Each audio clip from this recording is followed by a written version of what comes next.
Braga International 2021 Rampa da Falperra Hill Climb is presented by Viper Gaming by Patriot, Elite Gaming, ESTV, and Motorvision.tv.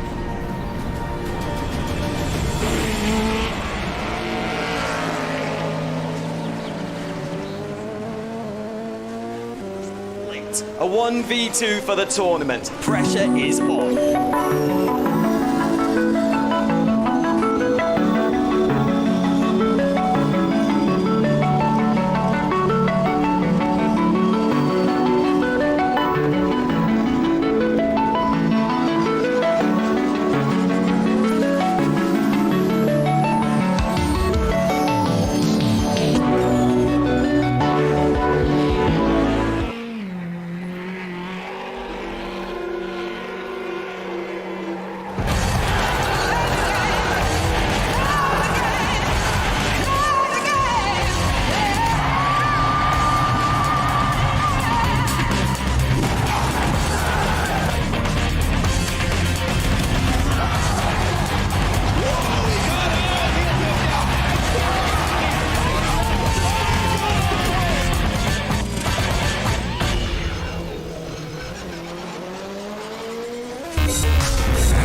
Racing for Green is here to help you carbon neutralize your racing. By planting new trees, Racing for Green offers to make your racing carbon neutral. We already have the calculations, contacts, infrastructure, deals and solutions ready for you to easily buy carbon-neutral laps on any racetrack. It doesn't matter if you are a racing fan, team owner, driver, sponsor or partner. Anyone can buy CO2 neutral laps in the Racing for Green webshop and trade CO2 emissions for New Forest. Racing for Green.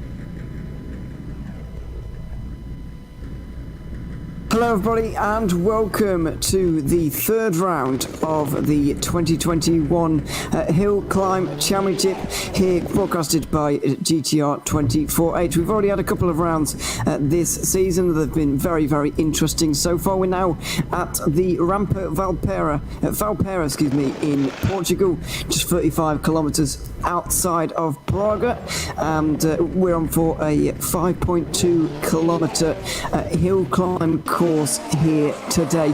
Going to be very interesting once again, as all of these events have been so far. Been very enjoyable indeed, and so yeah, I'm looking forward to this one here.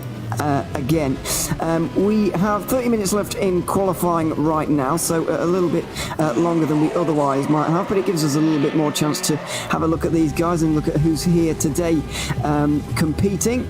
This is just qualifying, by the way, as well, so not too much to worry about for these guys at the moment. 23 people are connected, and that number may rise before we get into the first heat of the day. But yeah, my name's Ewan O'Leary. I'll be along with you for the day's action, and yeah, as I said, very much looking forward to it. Here once again, as mentioned, we've had a couple of rounds so far this season, and yeah, going to run through a couple of the results from last time out, because we've had those confirmed since 3 weeks ago now, since we last spoke, and so yeah, we can report to you on what the gaps ended up being. Sebastian Ronat ended up winning the event in the Acera FA 30 ahead of Francois Carratti and Ludovic Farut, who was only third in the end, I'm afraid. Some issues for him along the way in the second heat, most notably, meant that he lost a good 45 seconds on his main rivals, and so he was out of the running basically at that point, and yeah, really had trouble continuing on with any kind of motivation, because he was really struggling to get up any position. So that was 1, 2, 3 in both the overall and the E2 category as well. In E1 plus 2000, it was very close indeed between Agius Andre and Tobias Bashadorf. In the end, it was Andre by 1.3 seconds who ended up taking the victory in front of Bashadorf. Paskelos Angelopoulos was in third place, also in a Lanzo Evo 4, and then the man you're seeing on your screens right now, Philotheos Argyru, was in third position in the Audi S1, in easily my favourite car of the entire event, and yeah, he was getting up there. Fourth place for him in the last race, which was a good performance from him. In E2 SS2000, so not the one with the crazy prototype looking cars that you can see in the middle of your screen right now, the other category, it was Chris Bennett is the only driver in that category, and so he took the victory. In Group H Special, it was Vincent Toucoula, from France, who took the victory in the Opel GTE Psycho ahead of an Opel Kadett GTE. Philip Raab was driving that one. The gap between them was very close indeed. 1.8 seconds in the end. Toucoula was fastest in all three of the heats, though. Well, I wouldn't say dominated, but he did take a fairly convincing victory. And finally, in the E1 2000 category, without the plus, it was Javi Rodriguez in front of David Tachev to take the victory. 2 seconds separating those guys by the very end. Let's take a quick look at the course here today then. It's the Rampa Falperra, 5.2 kilometres, 272 metres gained throughout those kilometres, a 5% average gradient up the hill, a finish at about 535 metres. It's been on the European Hill Climb Championship calendar every single year since 2010. We've had 3 years for the Acela FA30, which the car that has taken 2 victories out of 2 so far, and the Norma M20 has taken 6 victories in the recent years as well. Let's take a look on board at the course. On board with Sebastian Ronat, I think it's going to be, although I'm not entirely sure who it's going to be. Still waiting at the start house at the moment, and finally gets underway. It is indeed Sebastian Ronat we are on board with, and what you will immediately notice about the Rampa Falperra is that it is exceptionally fast. Flowing corners, bumpy road surface, but a lot of straight line speed needed for this one. A lot of downforce will be taken off, for this one, so that these guys don't take off, and let's hope that they don't. It's a very, very quick course indeed. Very, very few sharp hairpins we've seen in the past, especially at the Col Saint-Pierre, which is a very, very twisty course indeed. Lots of hairpins along the way up. I can spot 2, 3, maybe 4 major hairpins. Even then, half of those are fairly flowing, as opposed to the Col Saint-Pierre, which probably had at least double that, and it was a much slower course. So was the Rechberg last time out, which came out at just under 1,000 metres in altitude by the very end. This one is a lot different to the Rechberg, which we had last time out. Up the hill, we go with Sebastian Ronat. You can just see it's these small kinks from time to time, and they've even had to add in almost not quite an artificial chicane, but there's a little lay-by to the left-hand side of one of these straight line sections, and they've even had to use that just to slow these cars down a little bit and add a little bit of challenge for these guys to make this just a little bit more difficult for them. But as you can see, it is so quick up here, and if you looked at a map, it wouldn't look very difficult at all, but watching these guys right now, you would realise that it really isn't. There's the final hairpin, and over the line. That's how quickly it is over here on the Rampa Falperra. As I mentioned, we're only 35 kilometres outside of Braga at the moment, right in rallying country, very near to where the Rally Portugal stages are in the World Rally Championship. Not particularly for the first part of that rally, but the second and third days are often run right up at this kind of area of Portugal. So if you're into your rallying, then this is going to be familiar territory to you. Even though not the same roads, of course, because that's not on tarmac. But we are here today, and you can imagine it's going to be a difficult day for our man in the Audi. Philotheos Argyro sliding his way through these corners. And I can imagine that car is going to be very, very difficult to contend with at high speed. There's that chicane I was just mentioning. It's very, very twisty course. Sliding through that corner, just using the ditch to get turned ever so slightly there in that Audi. Let's take a look at the E1 Plus 2000 Championship then, because we've got one of those cars out on the screen right now. Tobias Bashadorf and Agias Andre are currently tied in the lead with 43 points. They've both got a first and a second from the racing so far, which has put them tied on points. George Mallis is on 25, just in behind that. And then we've got Philotheos Argyro just 1 point further back, 19 points adrift from the championship lead. He's on your screen right now. Then finally, in 5th place, Pascalis Angelopoulos is in 5th place in that championship. And on 19 points, just a little bit adrift of some of these guys who are a little bit further up in the championship. Taking also a look at the 151 at the moment. I believe this is one of the E1 2000 cars. Might be David Tachev, that one. Although I'm trying to look for him at the moment, and I can't see. There's a lot of cars on my entry list here, and it's difficult to go through them all. No, sorry, that's a Mitsubishi I'm looking at in the 151. Frederic Techier, that one is. Also of the E1 2000 category, plus 2000, excuse me. Let's have a look at Group H Special here next.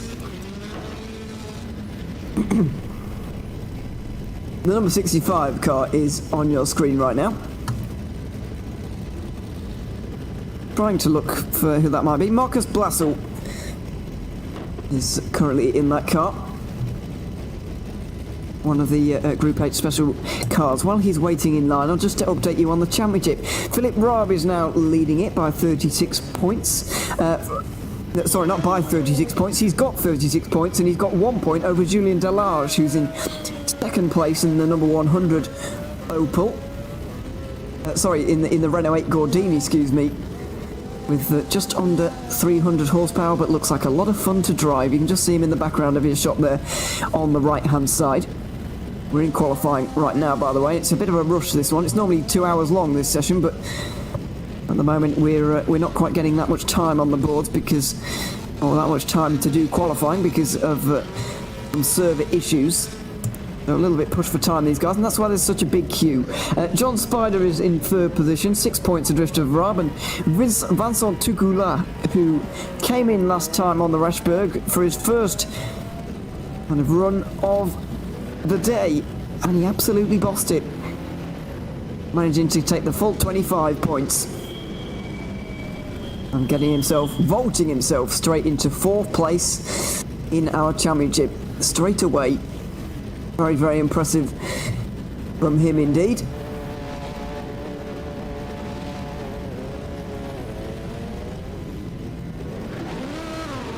Trying to find Frederic Teixeira and which car he's driving at the moment, because he's still on our screens right now. Thought he would have been in. Sorry, it's Marcus Blassel, isn't it? Not Frederic Teixeira, because that's the one we were looking at a little bit earlier on. Marcus Blassel is an Opel Cadet. Excuse me, 2.5 litre small engine, only a V4 engine, but still has 370 horsepower, just over 300 newton meters of torque, just over 1,000 kilograms as well. He's going to be setting off not far after another one of the Group C cars. Let's take a look and a ride through the Rampa Falperra with Marcus Blassel.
Into the wall and off the road, I'm afraid, on our onboard lap. We've cursed another driver.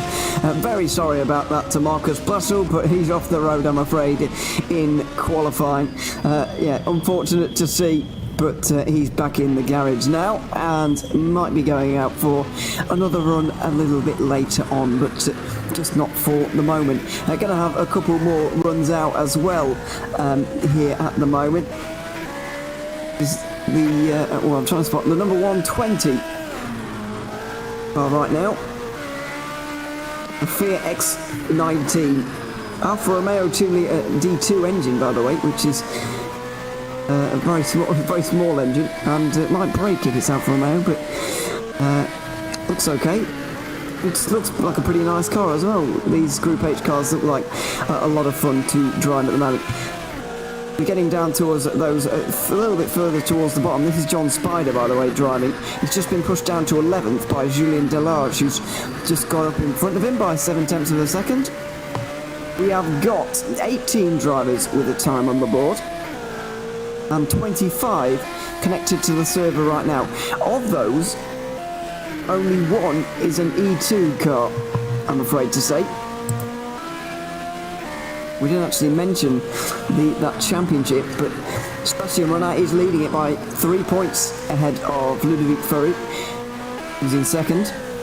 Francois Carratti in third, ahead of Mark Best in fourth, but looks like Sebastian Renat's going to take a big step forward in that championship today, because he's got no competitor at all. 2 wheels for John Spider and into the wall, into the arm car, I'm afraid. But that's going to be the end of his run.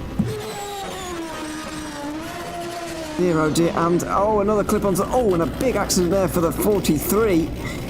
That's Leo Huart, who's been driving well so far this season, actually.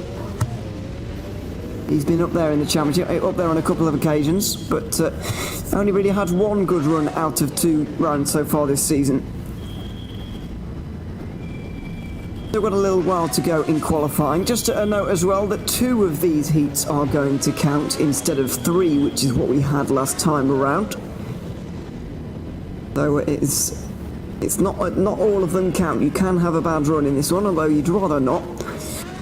But if you get your first 2 in nicely, then you can pretty much go for it in the last. 35 car we're about to watch go up the hill right now.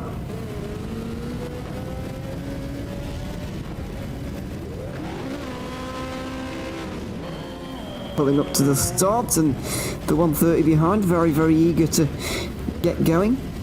Can't actually work out what car that is at the moment. I've never seen that before, I don't think. 35, there isn't a 35 even on my timing at the moment, for whatever reason.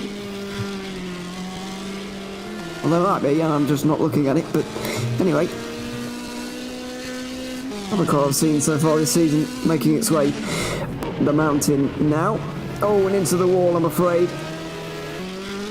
It's a very, very tricky hill climb. One of the faster ones, and especially in the faster categories, like the E2 category with Sebastian Renat at the moment. Let's hope he gets a couple of competitors in this one, but as I feel like that class might be very, very close indeed with the amount of high speed, the high speed nature of it all. I reckon it could be very high speed indeed. So we'll be looking forward to that. In the slower cars, a little bit less downforce as well. Things are a little bit trickier. Looks like an Abarth, maybe. Fiat 131 maybe, but I haven't got a 35 car entered at all on my entry list at the moment, but there's Nick Sekidis that is at the moment, and he is there, but I wasn't quite looking in the right place. I've been paying more attention, but that's a big slide, and that's into the wall a little bit. There's a ditch on the left-hand side there as well, which is making things tricky, making it easier to get into the wall as well. He's into the wall again, I'm afraid. See what I mean, though? There's some very gentle corners. There's a lot of kinks on this course, but not too many major focused hairpins. There's one right at the very end, and here it is. The final hairpin, and over the line he's going to go is Sekidis. As waiting in line behind, Alex Schubert in the 32. The Ford Estor Cosworth 2.2 Cosworth engine, 2.2 litre, Cosworth engine. Nearly 600 horsepower, but tied with the heaviest car on this course here today.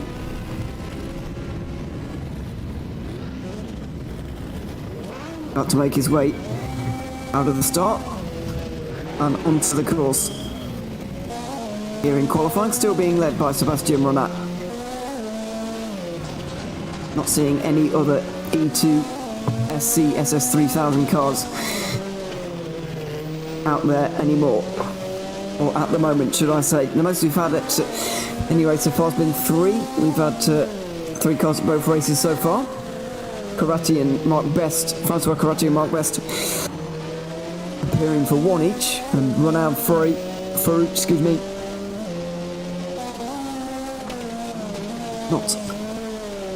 not appearing. Oh, sorry, appearing in both of them, should I say. There's the first of the 2 really focused hairpins on this course. Zach Schubert is going to be making his way up the hill now. He's going to be making his way up the standings as well, I'd imagine. He's a little bit out of position. It's an E1 plus 2000 car, and the best placed of those at the moment is Tobias Bashadorf in first. 1 minute 55.9, a good 5 seconds in front of Frederic Tacher in the 111. And also Agias Andre.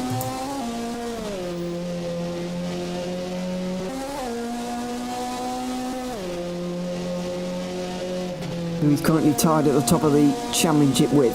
10 minutes to go in qualifying right now, by the way. And then we will be into the first heat of the day. One of those more gentle hairpins I was talking about.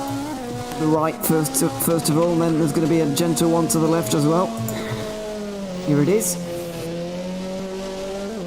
Not quite as sharp as the others, especially some of the others we've seen so far this season.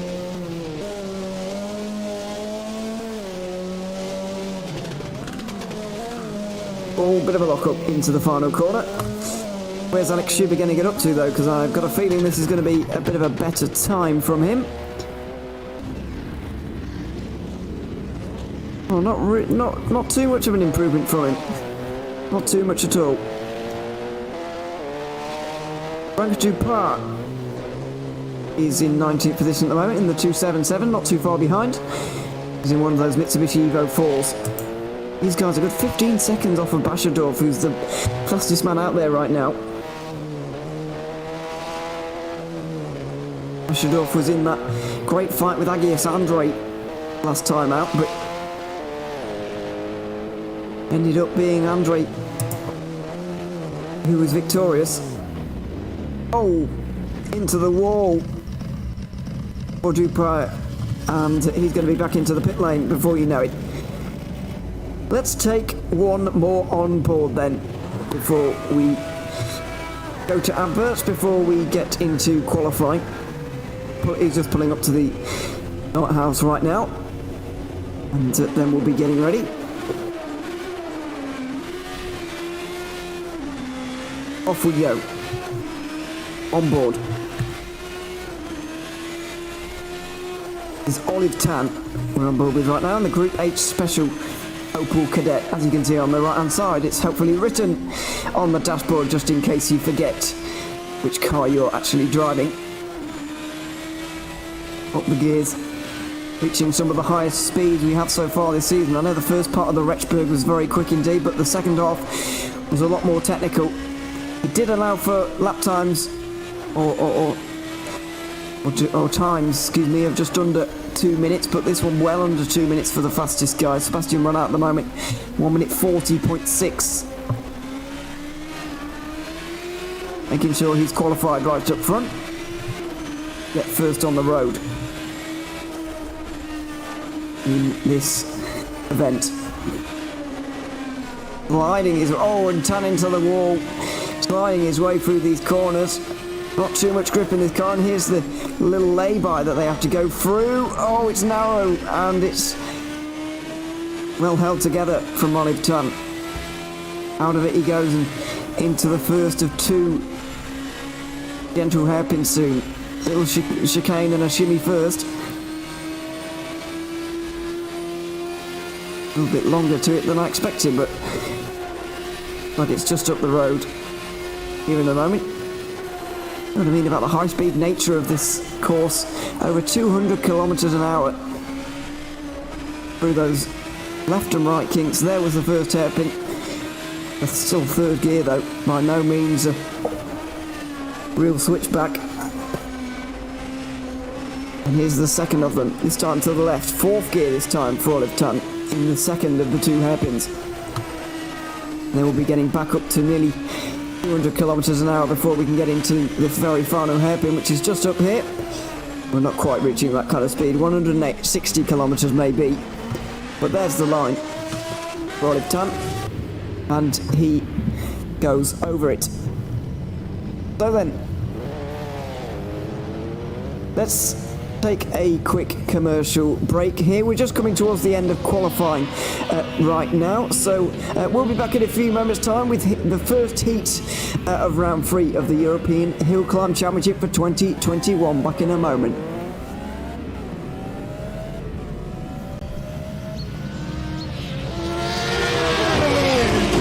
The Braga International 2021 Rampa da Falperra Hill Climb is presented by Viper Gaming by Patriot, Elite Gaming, ESTV, and Motorvision.tv.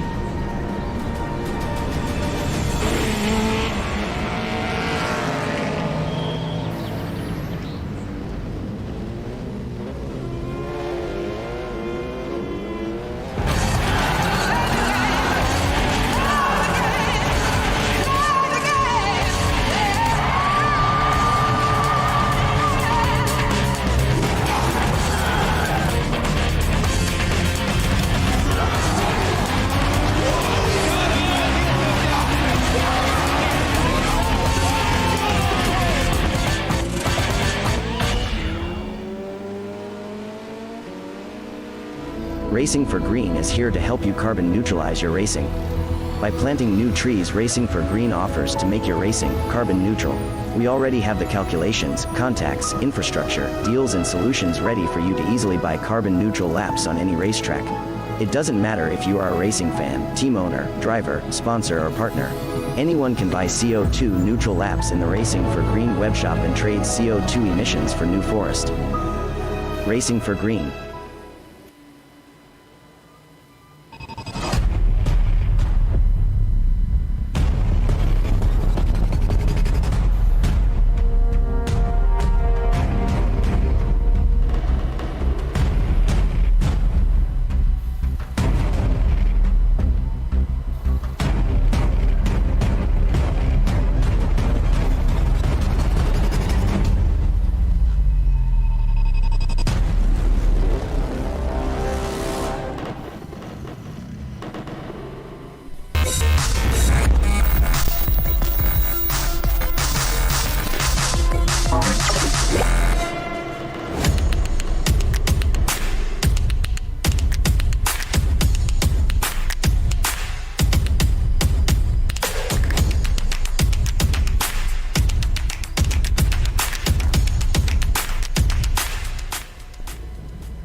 A 1v2 for the tournament. Pressure is on.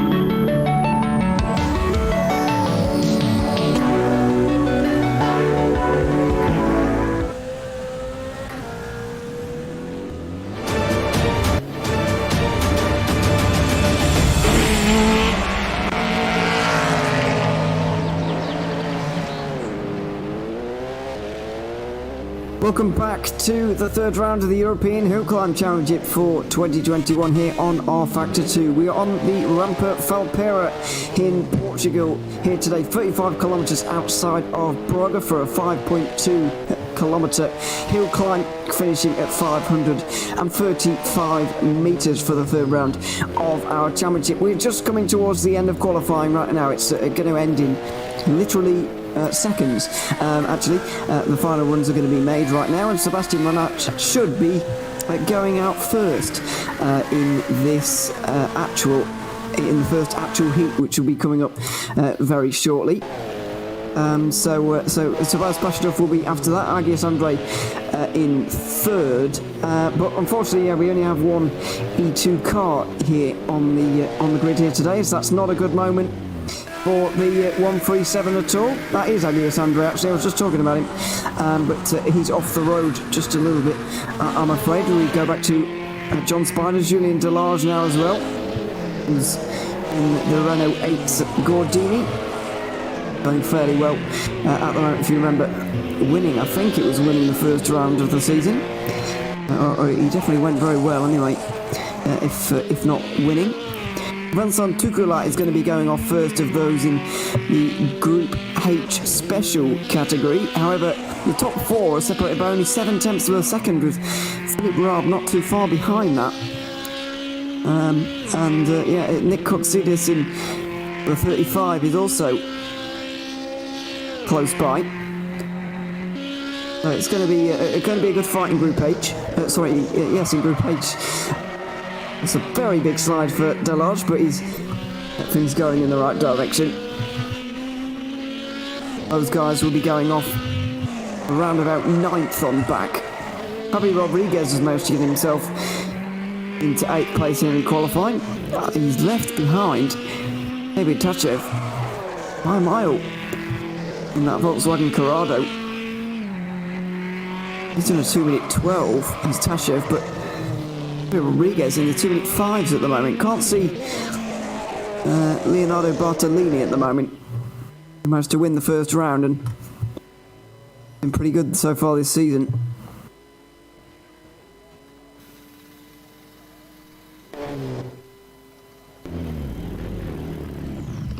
Just pulling off to the side there, and qualifying really must be nearly over, although there are still a couple of cars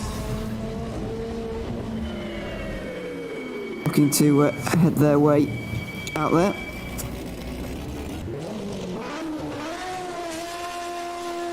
Yeah, it's going to be Renard first ahead of Bashadorf, and then Andre, Tasher, and then Philotheos Argyro. Oh, actually, two Frederik Tashers on this time screen at the moment. So, I'm going to try and work out which one it is. Who is who in this one? Antonis Paparinopoulos is in the 111 car now. I can't see a 111 out there on the entry list at the moment, but yeah, Tasher is in the 151, so that's definitely him, and Paparinopoulos is in the 151 in this one. Nearly everybody is stationary right now, apart from Olive Tan. He's still out there. We're to halfway in his hill climb. That's Rodriguez making his way out again, yeah. It is, so qualifying clearly isn't over yet.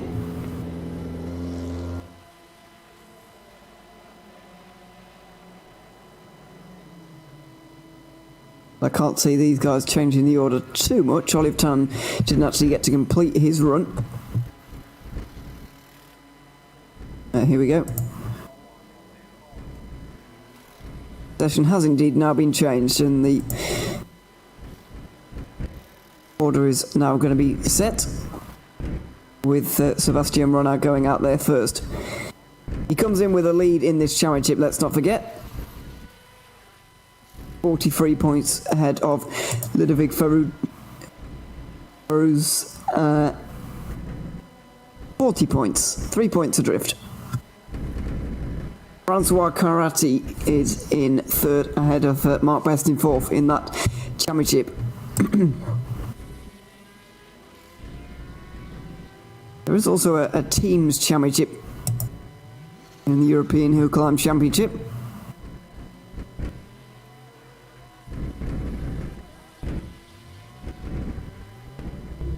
And if I go to look at that, then we'll see that it's very, very close indeed in that one. Equipe Regal currently leading with Sebastian Ronan and Eric Tuttle getting the points. 55 points to their name ahead of Thunder Team, that's Argura and John Spider. 1 point separate those two. Junior Racing Team in third ahead of I can't really pronounce because I'm not entirely sure how to, but they're 12 points adrift, and further 4 points back to the next team, then another 4 points, another 6 points.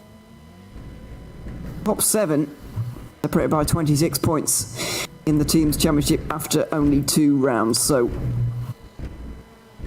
very close indeed. Chris Bennett is out there again right now for whatever reason.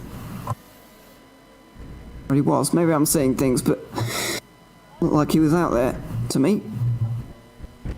Maybe he's not supposed to be.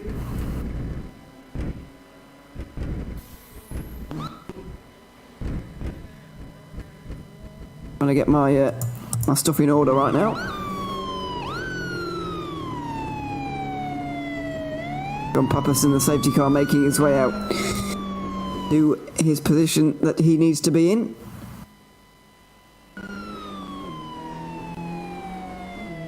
And there is Sebastian Ronat. That waiting, ready and waiting for the first of the action for him today to commence. Couple of late entries, most notably, the latest of them, Isio Lagamenta was there, and Marmelo Stagno driving the same car as Julien Delage, the Renault 8 Gordini. Both part of the same team as well, I believe. With Paris Gavalas going to be running last. He put in a pretty decent performance on the Rechberg actually, so look out for him a little bit later on. He could spring a surprise.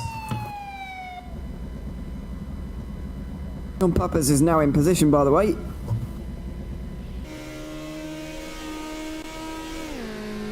So we'll be ready to go soon, but I wasn't seeing things. Chris Bennett was out there a little bit earlier on, and he is still. I'm not entirely sure why, or if he's supposed to be. Oh, and that's an accident. I don't think that was supposed to happen.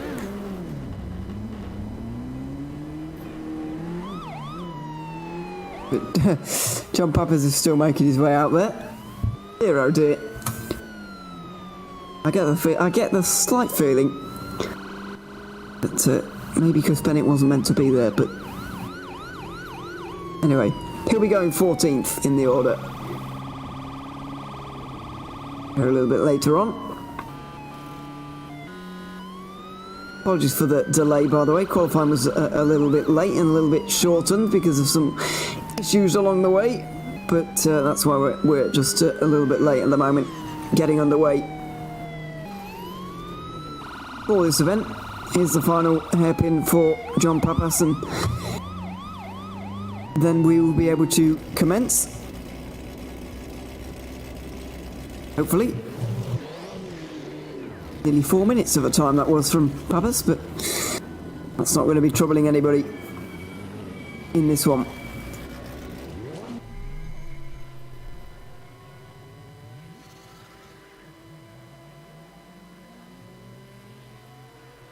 So then, who's going to be contending for this one in E1 plus 2000? Well, Tobias Bashadorf and Agius Andre have got to be up there.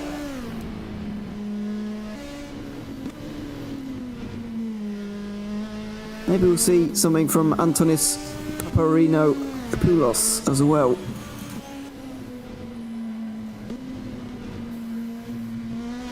Matthias Arguru maybe as well in the Audi.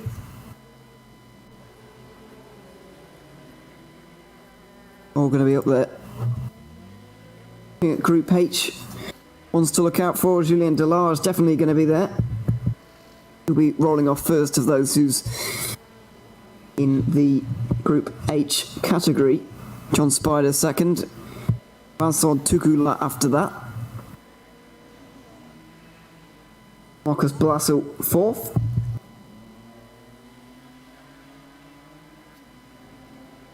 Maybe Philip Raab as well, although he was a little bit adrift in qualifying.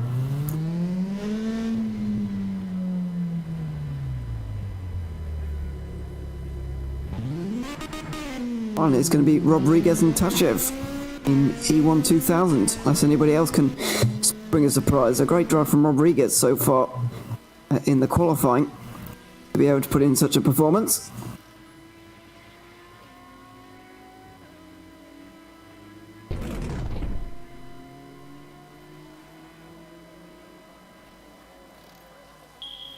Waiting for Ronat at the moment to get himself out there and to the start, and then things will be coming pretty thick and fast from there on in, but now the order just has to be set.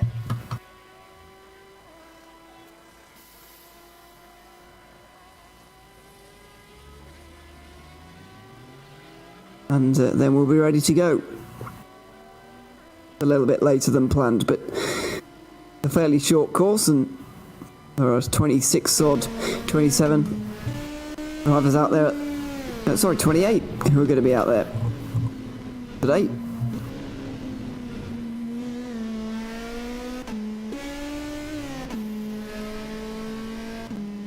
Ronaldo isn't going to have any competitors on this occasion.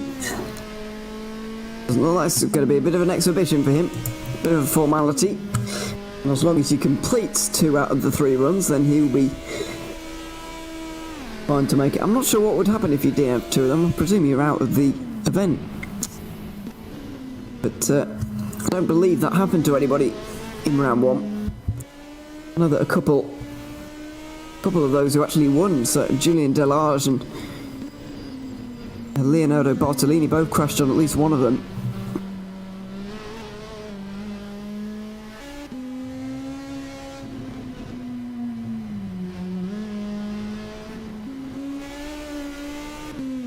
And they managed to actually win the event at the Col Saint-Pierre, so just waiting for the results from qualifying to come in at the moment before we get underway. Chris Bennett set a time for whatever reason. Not sure if that's allowed or not, but it's happened, so I guess that nobody can really do anything about that now. It's just kind of there.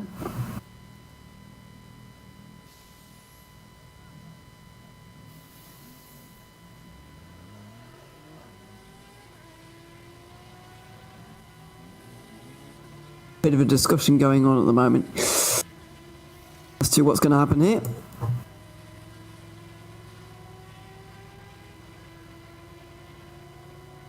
That we can finally get underway, but clearly something not quite right.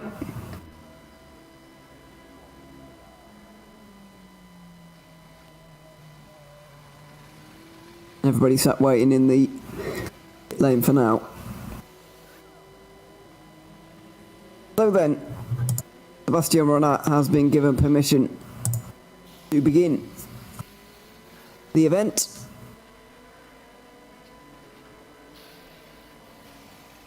And when he's ready, he'll kick us off for the 3rd round of the European Hill Climb Championship on R Factor 2. Rampa Falperra in Portugal here today. 5.2 kilometres. A 5% average gradient for that amount of time. And here he is, Sebastian Ronat, and out there he goes. Pulls up to the starting line, and we begin. The hill climb is underway. Ronat is going to be setting the pace. He's the only E2 SCSS 3000 category car here on the grid.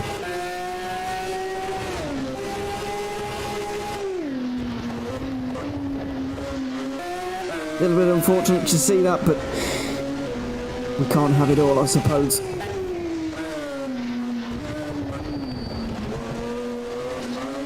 He should be taking the 25 points as long as he gets to the end of 2 of these. And he should be taking his 2nd overall victory in 2021 as well. It was an overall victory for him on the Reshberg 3 weeks ago, beating out Francois Corratti and Ludovic Farou as well, after Farou being the favourite and Unfortunately coming up unstuck on one of the hairpins. Going for a spin. Handing Ron out the victory. He's going to be handed this one as well by the looks of things as long as he gets to the end. Not taking anything away from him. Very skillful driving going on. Be sure of that. But Spashadorf is also onto the road right now as well.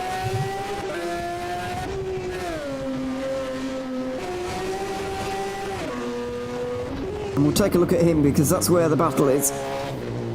In the Mitsubishi.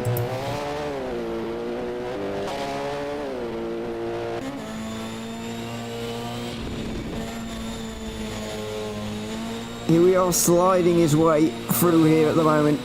Going from side to side on the road. The barrier's exceptionally close. Over the crest they go there and the wall comes to meet you on the outside. Through the kinks and into that first gentle right-hander. The Agios Andre out there at the moment, as well as Paparino Poulos as well. Same time. Out of the gentle left-hand hairpin, and they're going to be getting up to about 160, 170 kilometres an hour just towards the final hairpin. A bit of a slide from the German. Wide at the final hairpin as well. Not the greatest line through there.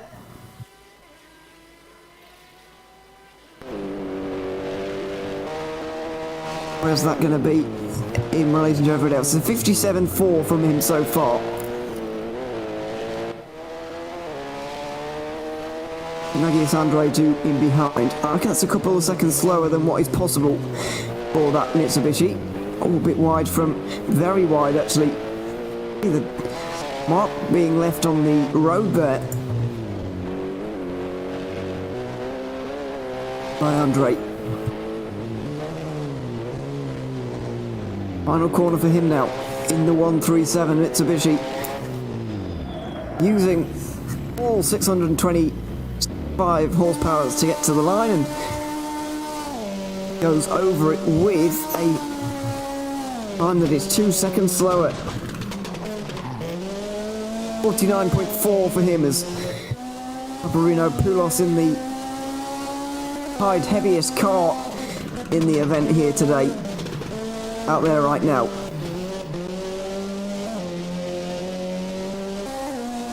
He's in the 114 Ford Escort Cosworth.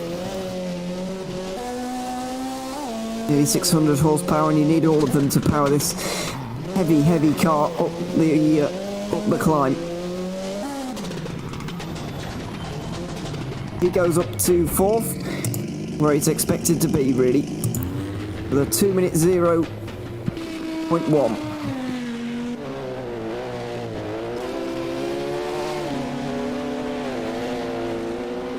Already 2.7 seconds down on Bashadorf. It's going to be a big ask for anybody to hold themselves in front of him from this point on. Oh, Angela Poulos back into the garage. I think he's had an early off here. The number 123, I think, has had an early off. Pascalis Angelopoulos. George Mallis is also out there, as well as Frederic Techier.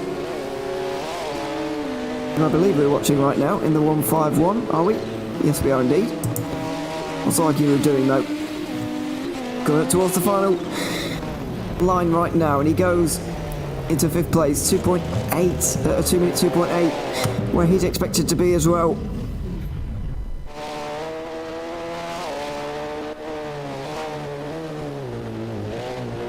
I'm afraid it's between Bashadorf and Agios Andre almost immediately, but the gap between those guys is 2 seconds as well. George Mallis is out there right now as well, as Javi Rodriguez, who has just begun. However, I'm going to try and grab Julien Delage here in a few moments' time when he goes to the start house, and we're going to have an onboard lap or an onboard climb with that Renault 8 Gordini. He's coming up towards the start line right now. I believe he is anyway.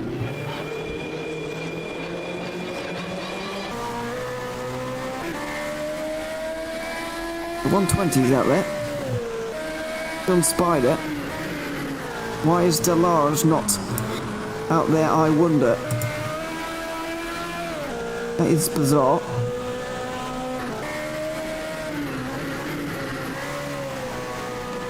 Gula has also begun now. But Julian Delarge, for whatever reason, has just not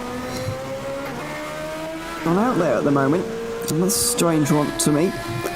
Don't know why he's done that, but we'll try and get on with Marcus Blassel then. That is possible. Wanting to get an onboard lap and a view as to what this climb is like from the onboard shot. This is Vincent Tukula. Sorry, John Spider making his way through the lay-by there. Like Blassel's taking a while as well to get up towards the start.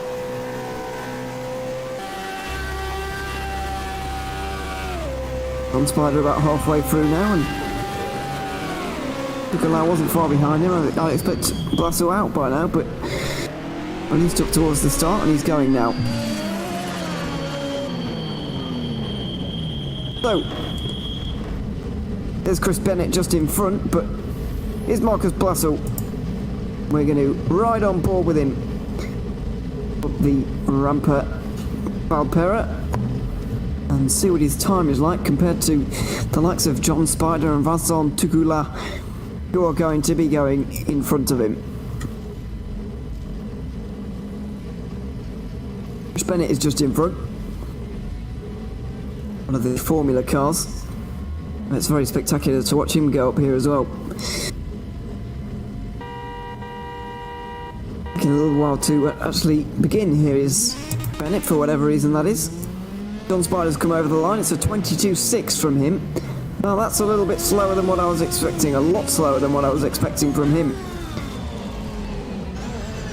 Is now pulling up to the start line is Marcus Blassel. So let's take a ride on board up the Rampa Falperra with this Opel machine. Marcus Blassel up the Rampa Falperra.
Final corner and over the line for Marcus Blassel, who's come up the hill with less body parts, I'm afraid, than he started with.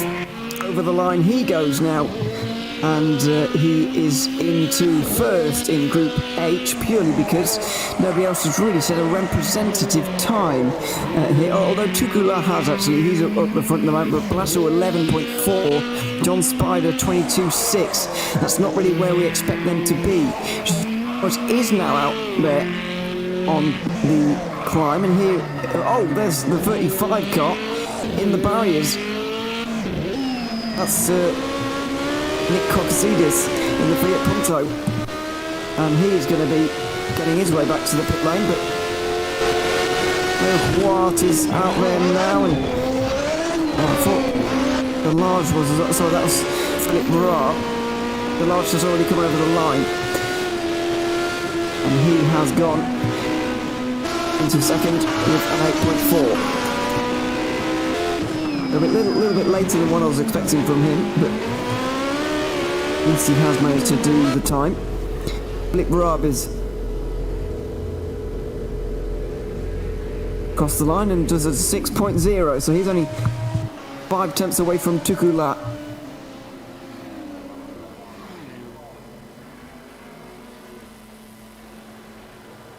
Not sure. Angela Pilov, excuse me, was one of those who retired earlier.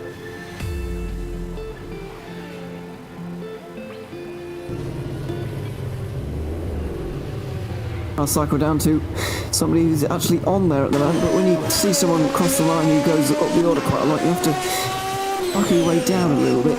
Leo Hart, this is, I think, in the 43, and we'll just watch him go across the line here before we go to a commercial break, before we get Heat 2 in, but Leo Hart has a chance to do something today, especially given the demise of, well, not the demise of the likes of Blasso and Spider, but they've just got to nail these final 2 runs now. Whereas Squat's going to have a bit more leeway a little bit later on if things carry on as they are right now. And the Opel GTE Psycho, which is one of the best names for a car, and it looks pretty good as well. It's mad body work on that car. Over 400 horsepower, gliding his way through that corner. The gentle right-hander I was talking about a little bit earlier, and the gentle and even more open left-hander coming up right now. Looks slightly cambered the right way going in as well. That does go away from you as you try and exit the corner, but keeps your speed around nevertheless. Now into the final corner, there it is. A real ramp up to the line. Very steep right at the very top here. Whoa, sliding his way across the line. Leo Watt. Where's he going to get himself into? 13th position, just behind Julian Delage and just in front of Marcus Blasso there for that time. So then, with most of the first runs out of the way, we're going to take a quick commercial break. When we return, the end of Heat 1 and, more importantly, the start of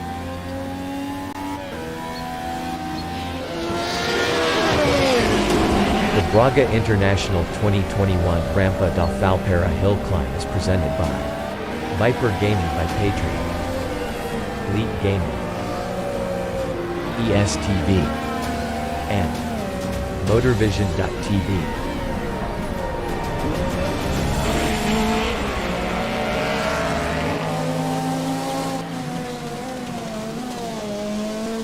Racing for Green is here to help you carbon neutralize your racing. By planting new trees, Racing for Green offers to make your racing carbon neutral.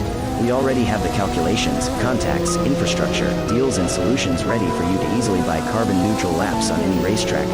It doesn't matter if you are a racing fan, team owner, driver, sponsor or partner. Anyone can buy CO2 neutral laps in the Racing for Green webshop and trade CO2 emissions for New Forest.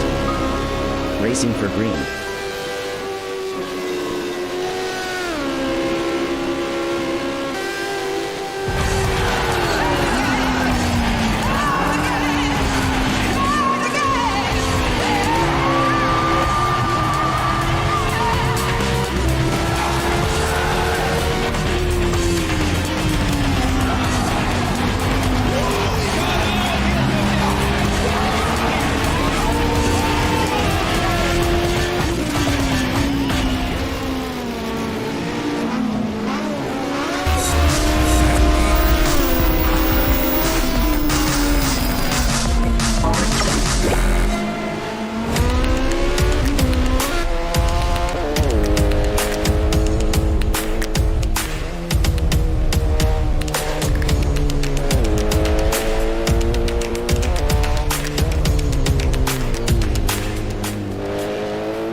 right, a 1v2 for the tournament. Pressure is on.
Welcome back to the third round of the European Hill Climb Championship for 2021. Got a bit of a split screen at the moment. Olive Tan on your right and David Tachev on your left, who's just made a bit of a mistake, incidentally. Tachev's third in the championship, but only two attending in E1 2000 at the moment, or at least of those who were up there at the start of the season. And a touring car looking cars in E1 2000. Got a Honda Civic TCR leading it with Javi Rodriguez in the 17 car. Overall, he's all the way up in 10th at the moment, top 10 him right now. 42 free from Sebastian Renner, by the way, currently leading. That's easily better than what he's done in any of the qualifying session earlier.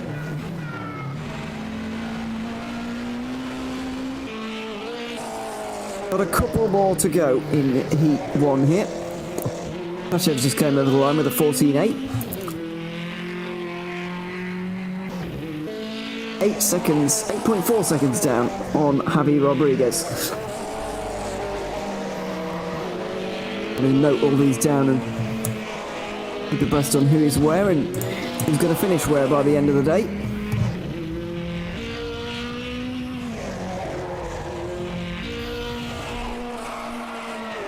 Try and see who's the winner by the very end. Carmelo Stagno is driving the very same car that Julien Delage is at the moment, as that's how Angela Poulos' first run ended. Didn't see that initially, but we picked up a replay. That's a huge accident for the Mitsubishi Evo 4, I'm afraid. One of 7 drivers using that car, sorry, 6 drivers using that car. Very, very popular.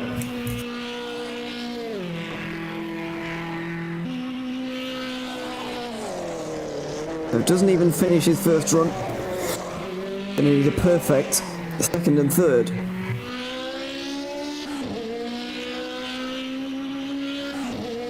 Final drivers coming through right now.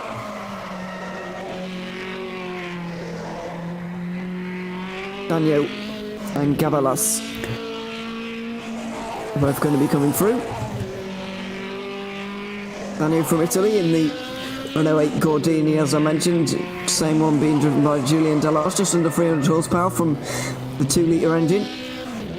Doesn't need a big engine though, that car. It's quite small and fairly nimble. Stagno goes into 18th overall though, 15.0 from him, 9.5 seconds off of Tugula, who is leading for the second round in a row. He went out in Austria. I'll cycle down a lot of cars here to try and find Armand Gavalas. Oh, and I've cycled down a little bit too far. There we go. Gavalas in the Subaru.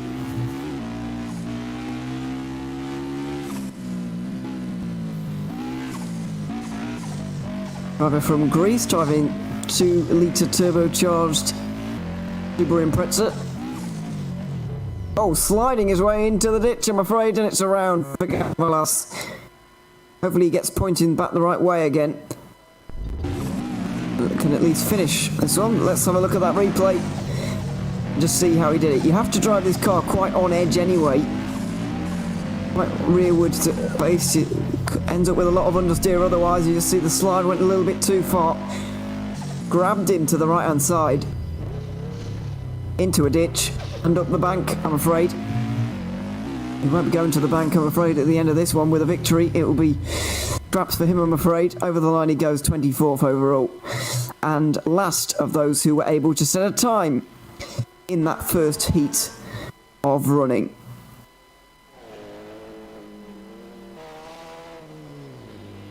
So then, that's heat 1. Heat 2 is going to get underway shortly.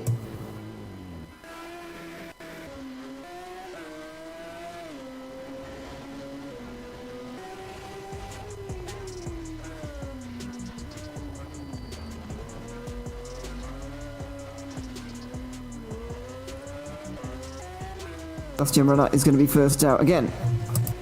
Of course, trying to build off of the time that he managed earlier.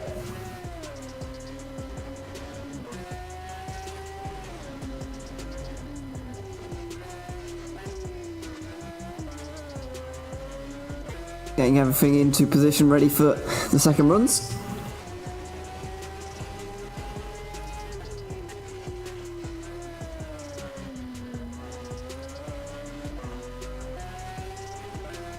Then we'll be underway. Got a few drivers who are under a bit of pressure here. Do well. Pascalis Angelopoulos and Nick Coxekidis in the Mitsubishi Evo 4 and the Fiat Punto HC respectively have both got a DNF next to their name for Heat 1. And the pressure on for Heat 2 and 3, because they've got to get them both right without any mistakes. The pressure isn't on quite as much as it was on the Rechberg, which allowed for no times to be taken away. To count them all. We're just trying to look at some highlights through the wallpaper we got going on at the moment. This is our onboard lap we had with Marcus Blassel, let's not forget. And I think this time we'll have one with Sebastian Renat, because these prototype looking E2 cars are very impressive. We'll go from the cockpit view this time. Watching him soar at the wheel. Well, hopefully not soaring at the wheel, because that's not really how you drive these cars, but nice and smooth. As smooth as it can be on the bumpy roads of Portugal. Just towards the north, near Braga, which is not far from Porto. We really aren't very far from the Atlantic coast here. Probably about half an hour's drive, maybe less, and you can be on the beach.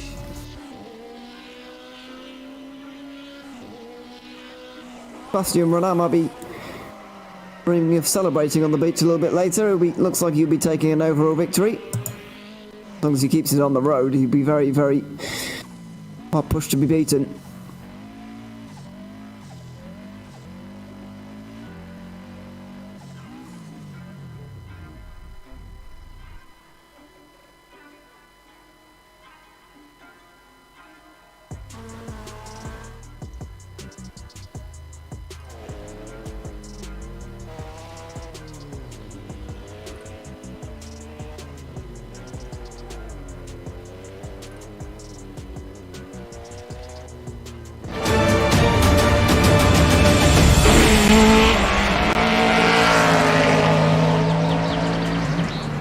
Highlights of Heat 1.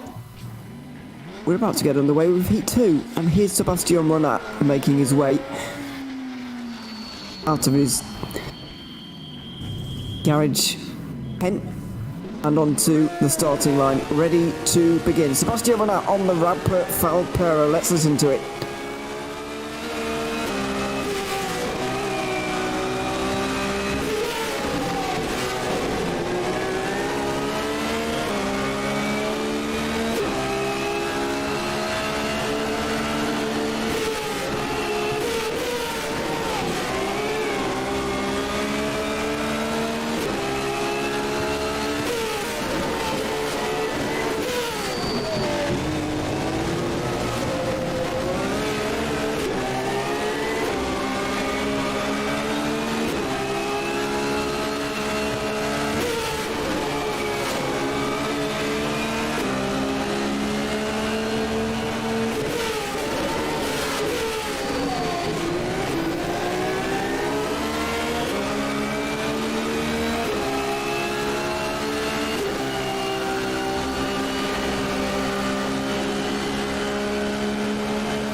Final corner for Sebastian Morena, and over the line he goes. So 1 minute 41.2, he goes even faster than he has managed before. Let's go back to E1 plus 2000. This is where the real battle is between this man Tobias Bashadorf and Nagias Andre, who's just behind him in third position overall and second in the category. He's got a good 7 temps over Paparinopoulos as well, has Andre, but it's not very much time considering how easy it is to make a mistake on one of these runs. On a couple of corners coming up for Bashadorf now.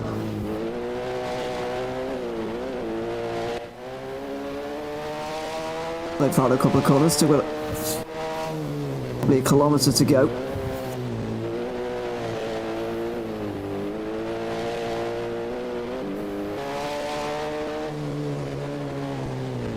One of the simpler hill climbs on paper, but very, very high commitment, as we just saw from Sebastian Morena. 270 kilometres an hour, getting light over crests and through kinks all at the same time. Very, very exciting to watch. It's a 56.2 from Bashadorf.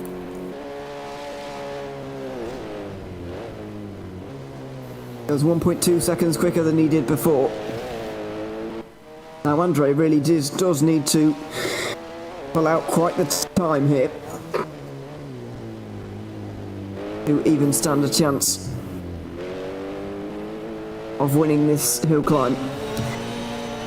And instead of being tied for a championship lead like he is today, taking one doesn't look like he's going to be.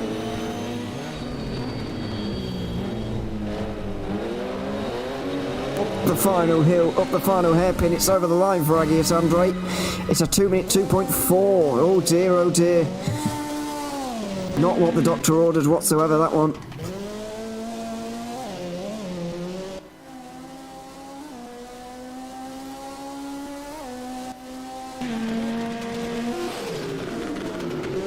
Two seconds slower on the first one and 6.2 on the last one.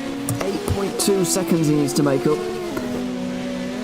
Needs to go 8.2 seconds quicker than a 57.4. Needs to do, what's that, 48.8 maybe? Oh, it's all going wrong for Argyru. For Matthias Argyru getting into the ditch ever so slightly there, and things not going well. By the way,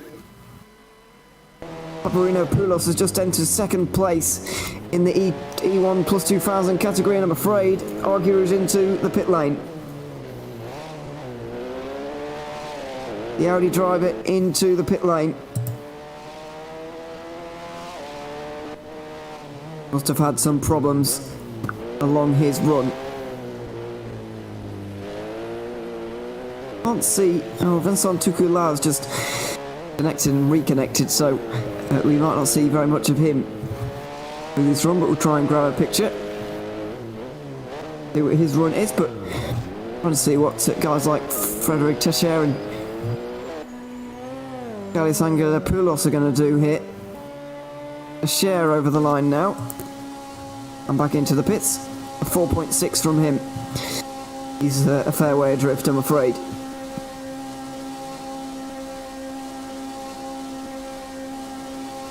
Javi Rodriguez in the E1 2000 category going well now. John Spider makes his way out in Group H. He's going to need a big performance here, just John Spider. He did a 22.6 last time out, which was 17.1 seconds slower than the best time in Group H last time around. Rodriguez comes into this run as well with an 8.2 second lead, so he's in the green right now, you might say. And it's a 9/10 improvement for the Spaniard on that run. Chris Bennett makes his way out there as well at the moment, and I'm going to take a quick look at him, or I am anyway, because I want to see how this Formula car makes his way up this hill with great difficulty, I can imagine. couple of drivers from Group H out there at the moment. John Spider, Vincent Tukulat, both out there. But let's take a look at Chris Bennett.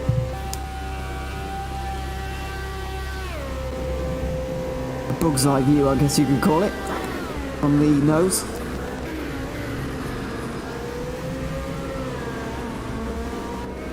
A long wait here, but let's not forget, car in front of him I think might be Tukulat himself here, and that car is a little bit slower than this one. They've just got to make sure they don't fall over each other at any point throughout this run.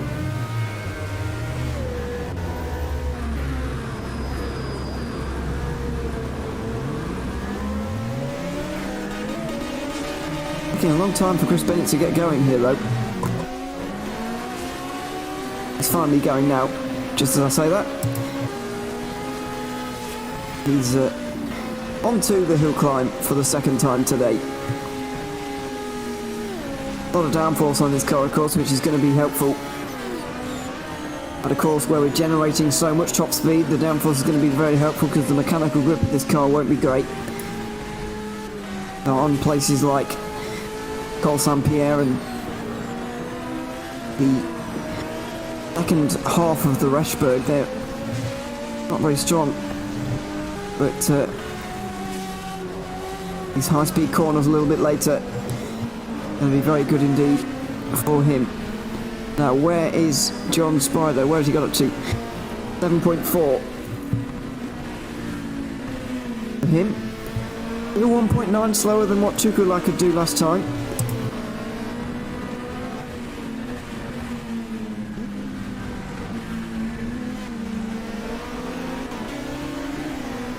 And Tukulat goes over the line himself with another 5. It's a 5.6 this time. So Raab is going to need to improve. Delage as well. Going to need to improve. Delage going up towards the start now himself. Oh my word, that was a little bit risky over the top there. We're going to stay with Chris Bennett at the top right hand side of your screen as we go to Julien Delage on the main part. Yes, he just touched the wall there very early on, and Chris Bennett also touching the wall on the top right. A very, very difficult course, as you can see.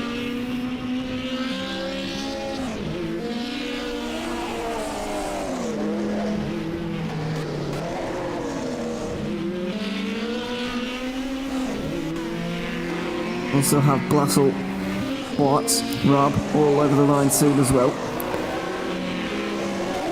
Raab is out there now as well, as we speak. And then Delage going to need a few seconds of an improvement here if he wants to take a victory and prevent Tukulat from making a real statement. I don't think Tukulat will be leading the championship at the end of today.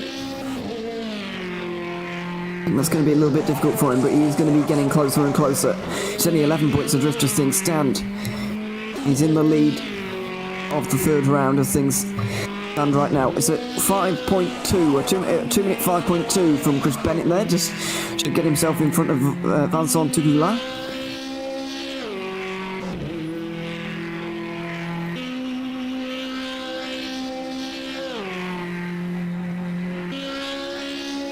A little bit less scary in this Renault 8 Gordini, but still maximum commitment from Delage.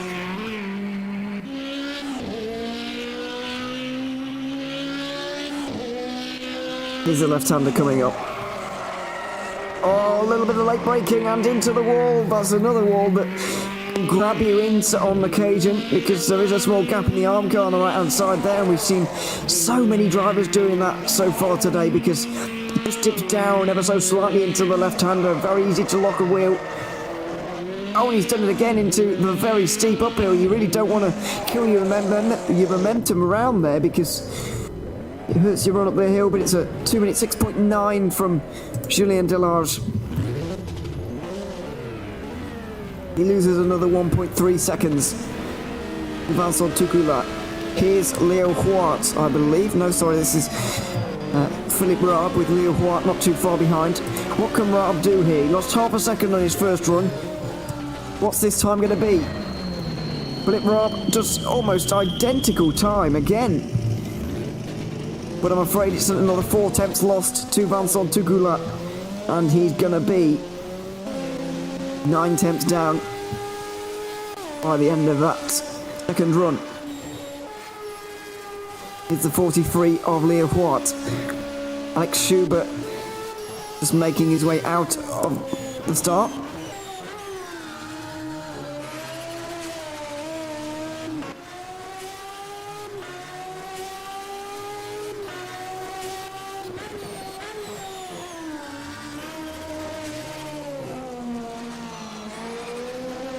He'll be making his way into the final corner soon. Going to get a time for Marcus Blassel as well. Well, we already have, excuse me. 7.8 on that occasion. Leo White, though, into the final corner right now. He's going to go over the line. It's a 10.6. And he loses a bit of time. In Group 8, then, it's Tugula leading from Raab. Then we've got Delage. He's going to be, I'm afraid, sixth in that one, but purely because he's got that poor run early on.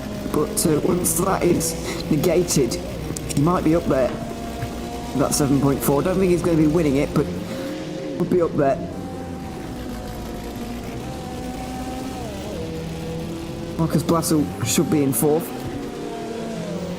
In front of Leo White, who may well be fifth.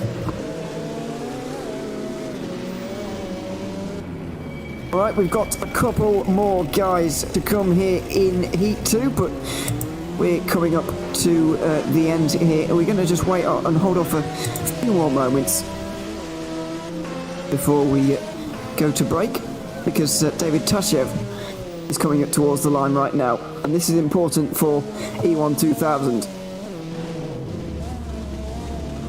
Tashev has managed third and second so far.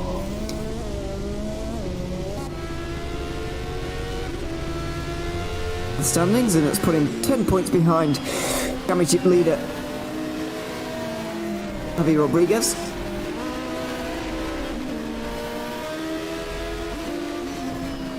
Using a Volkswagen Corrado as opposed to the Honda Civic TCR that his rivals Rodriguez and Bartolini are using.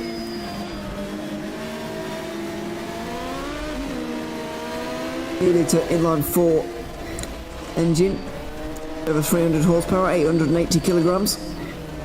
Oh, bit of a wiggly moment, but he keeps it nicely within the barriers. And Frank Dupar, I'm afraid, on the right-hand side of your screen, has just gone for a spin in the Mitsubishi Evo. Trying to get going again. He's had an Austin Powers moment, I'm afraid. Olive Tan just touching the wall. Lay-by chicane, which I'll call it. Very unofficially.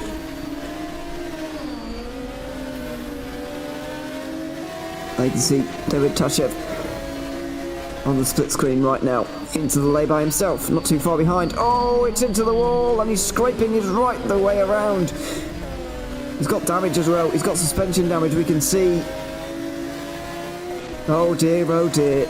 This is not looking good for the Bulgarian. 8.2 seconds down in the first heat, and he's going to be even more down by the end of this one. He's going to need to go sub 2 minutes and more to win this one. He goes for a bigger accident now, and he's on his roof. The wrong way up for David Tashev, I'm afraid, and he's going to be a DNF.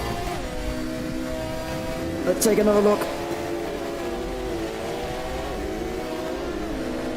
Already severely damaged, loses it on the crest.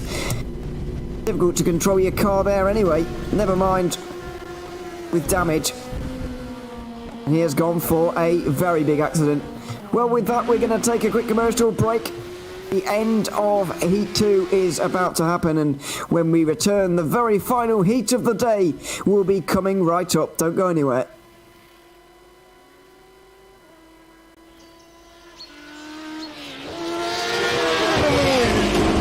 Braga International 2021 Rampa da Falperra Hill Climb is presented by Viper Gaming by Patriot, Elite Gaming, ESTV, and Motorvision.tv.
A 1v2 for the tournament. Pressure is on.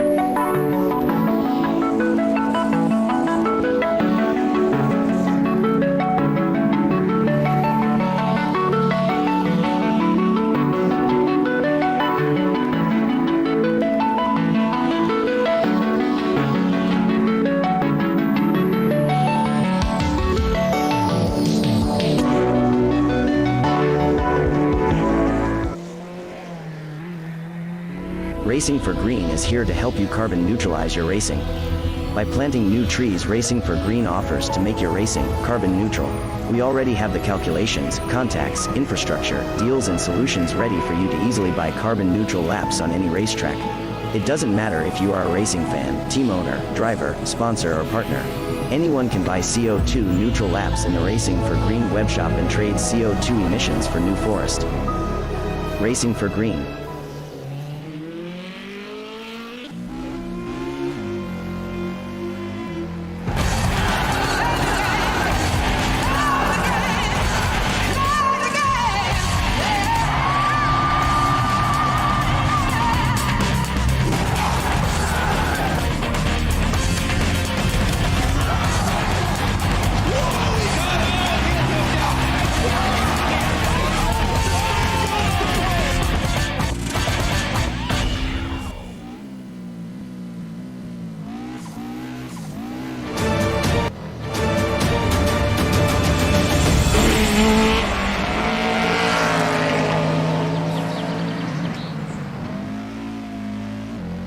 Welcome back to the third round of the European Hill Climb Championship for 2021 here on R-Factor 2, broadcasted by GTR24H. The literal final competitor is coming over the line right now. It is Harris Gavalas, and he has gone into 18th place overall with a 2 minutes 14.0. That is the end of the second heat. And things are going to start to heat up because we've got the final one coming up, and it's going to be very, very interesting indeed. Sebastian Renai is the only E2 SC SS3000 runner in this particular event. Hopefully more will return for the next one, which is in Spain. I'll have to get the proper name up in a moment because I can't pronounce it without having it in front of me. And I don't have it in front of me for the moment. I will do for the end though, and tell it to you, but we're going to Spain for the only time. Next time out.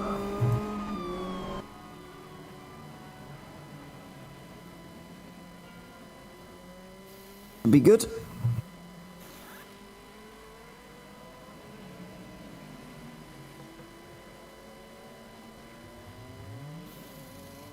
The runner is going to be first, and then it's going to be Bashadorf and Andre and their Basil.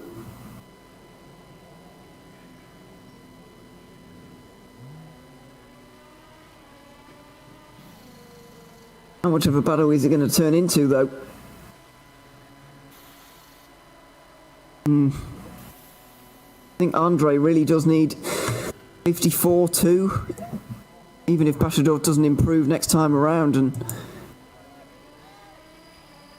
that's looking likely from the way he's been going at the moment. He has been going well.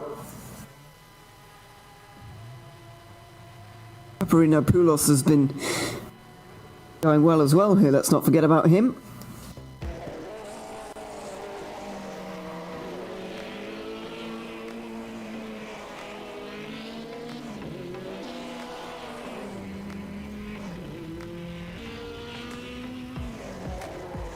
Just getting ready for the final runs.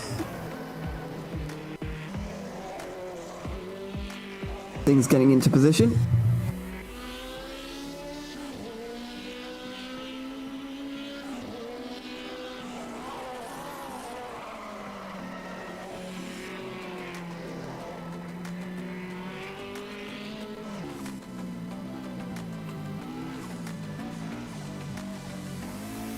And then Renault will be allowed to go out to the front and the starting line.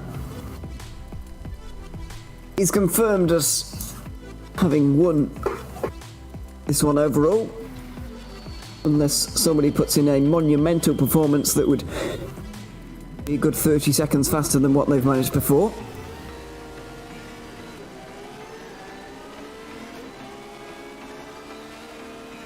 Chances of that happening very unlikely, but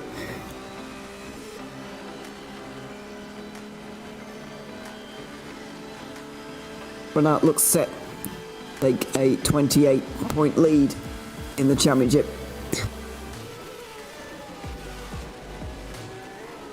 Which is a very handsome one indeed, heading into round 4. Which is where we'll be going next.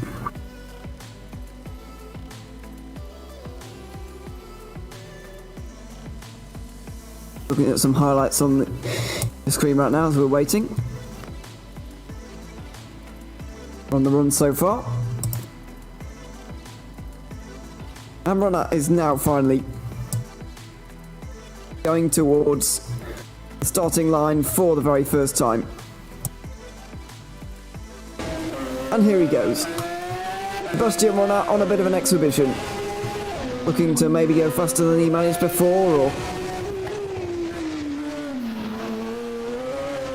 maybe he won't be able to, but he's certainly going to be putting on a show, as he has been all day long so far.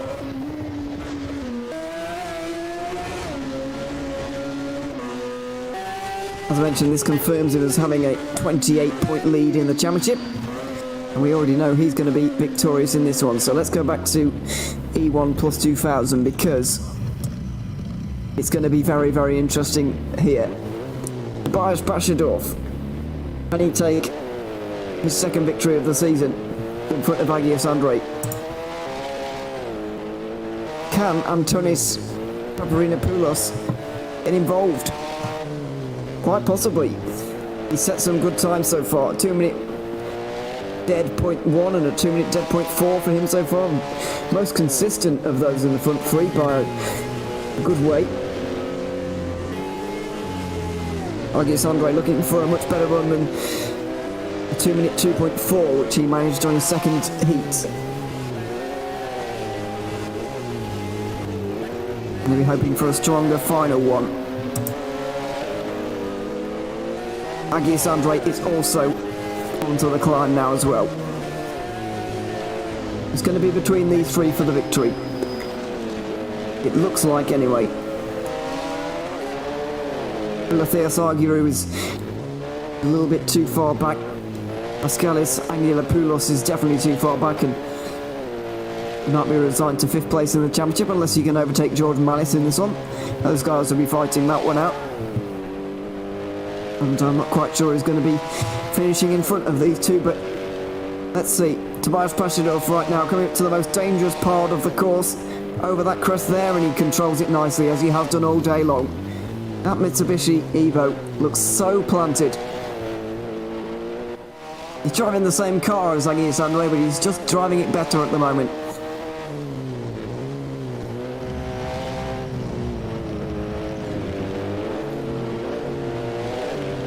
2-litre turbocharged engine, and he's poetically and smoothly nursing his car through these turns, and then hits it out of the final corner. For Bashadorf, it's a 56.7. It's not his fastest of the day, but it will count. 56.7 and the 56.2 will count. The first run of the day will not.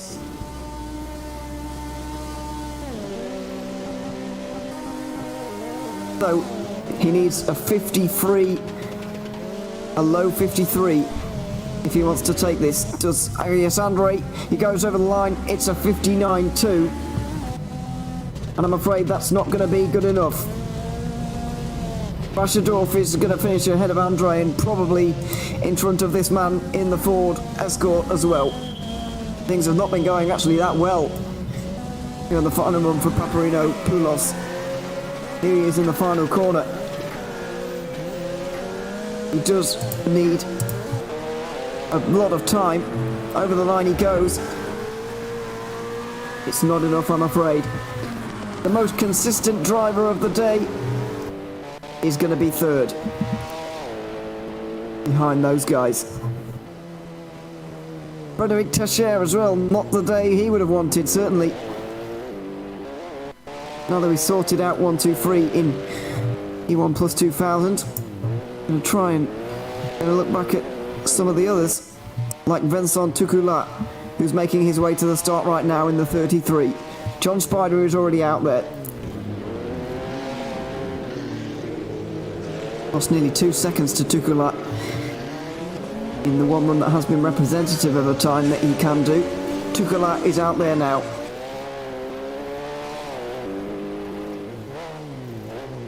In this Group H special car. Looks like he's going to take his second class victory of the season. Only Raab can really deny him at this point. If he doesn't improve, then Raab needs a mid 2 minute 4. But Tucula may well go faster yet.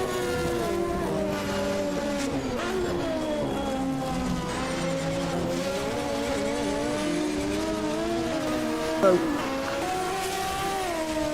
3 of the 5 classes settled on the Rampa di Falperra, on the Rampa Falperra, excuse me, not in Portugal. 5.2 kilometres of exceptionally quick, high-octane action, and this is part of it that just makes you wince just a little bit.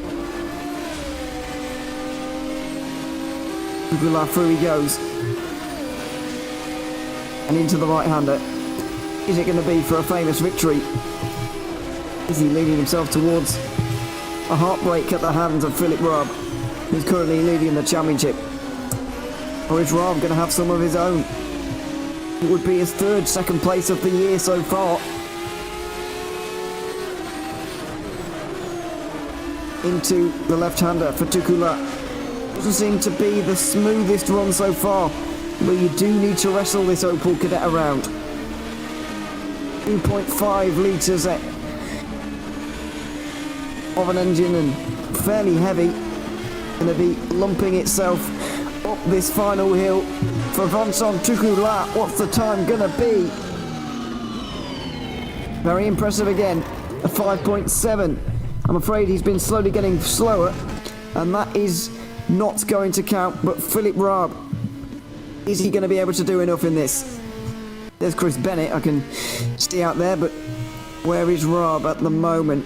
I can't see him unless he's already set a time. The possibility is I'm being a bit blind, but I can't see Philip Raab on there at the moment. I don't think he's going to improve.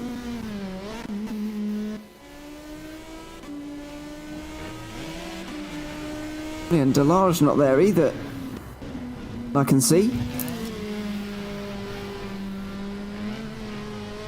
Javi Rodriguez has completed the event, by the way, to take a victory in E1 2000.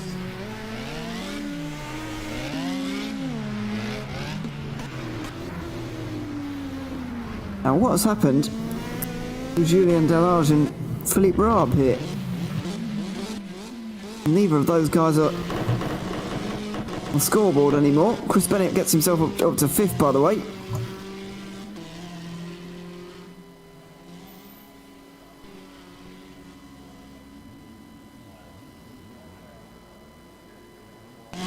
And that will be Julien Delage to get ready. But where is he?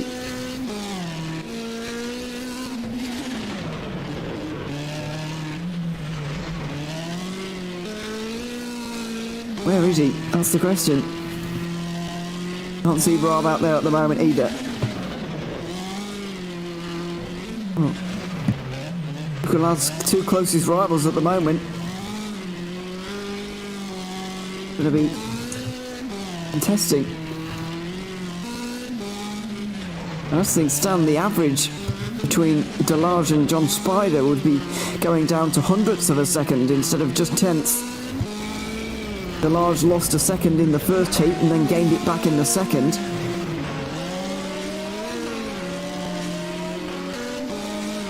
The third one obviously not going to count at this point if it's he doesn't indeed go out there. Go back to Leo Huart here because he's got a chance of doing something in this category. Trying to hold off Marcus Blassel. If Blassel has another slightly below average run, then he could secure himself 5th place, but I doubt it at this point. Blassel looks like he's going to hold on to that one. At the moment. There were a few people to come over the line, including Andreas Valerius in the 106.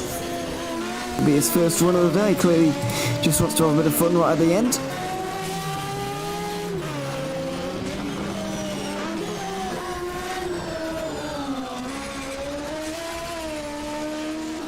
Only going to get one run in and a DNF on the day, I'm afraid, but he'll be out there. As will Alex Schubert, who's just made his way out, I can see, in the Ford Escort. I'll take a look at all of these guys as they're coming towards the line. Cosworth 2.2 litre engines, unsurprisingly for the Ford Escort Cosworth.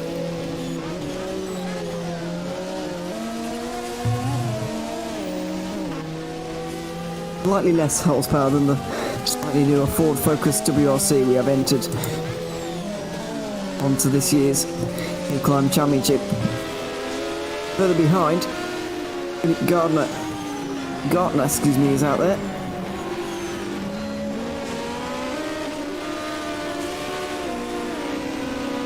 And Leo Hart not far from crossing over the line for the final time in this event.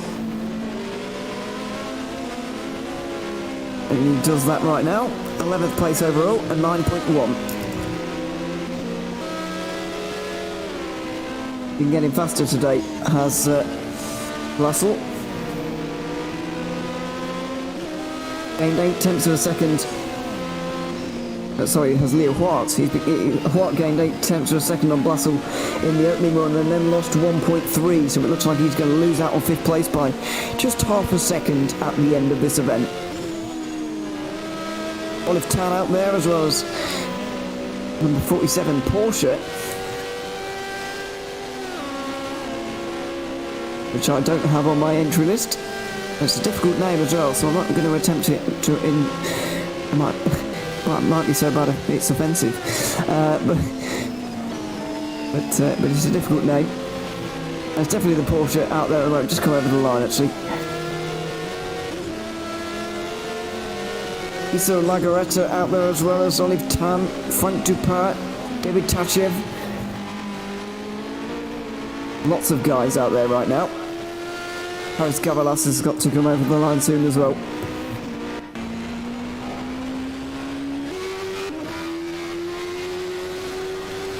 Here is Lagaretta, by the way, in that car.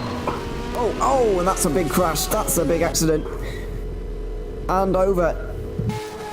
I'm afraid it's going to be a no-scoring Heat 3. And let's hope that Lagaretto has got already 2 times on the board, because if not, then he is going to be out. Oh, he's got back on his wheels and going again. Oh my goodness me. He's managed to rock himself back onto his wheels and carry on. Now, if he hadn't, if he'd already got 2 times on the board, you get the feeling he might have escaped back to the pit lane and not bothered with the rest of that run, because it was immediately going to go down the drain. But maybe he does need this time quite badly. Lagaretto, you never know what could be going on. Into the lay-by he goes. Makes his way through. Very, very tricky, intricate section that is. David Tachev not too far from the line, by the way, in the E1 2000 category, that has disappointed just a little bit this time around. Tachev not quite on the pace of where he has been in the past, which meant Javi Rodriguez is going to cruise to a second victory on the season. Tachev over the line for the final time. And he has put in a good time at the end, I think. 13.9. 9/10 quicker than what he managed in the first run, but DNF in the second, and a good way off of Rodriguez. Still second place for Tachev on this occasion, as Legamenta is coming through the final couple of corners. But just coming up towards the start is Oskelos Angelopoulos, who needs this time as well, because he's got a DNF so far. Legamenta unfortunately goes last of those who set a time in Heat 3, 32.6, and that's not surprising considering what we saw early on in that run. Angelopoulos is now out there, and he's the only one on the hill. Marcus Blasel has still got to set a time. Haris Gavalas and Andreas Valles have the same situation.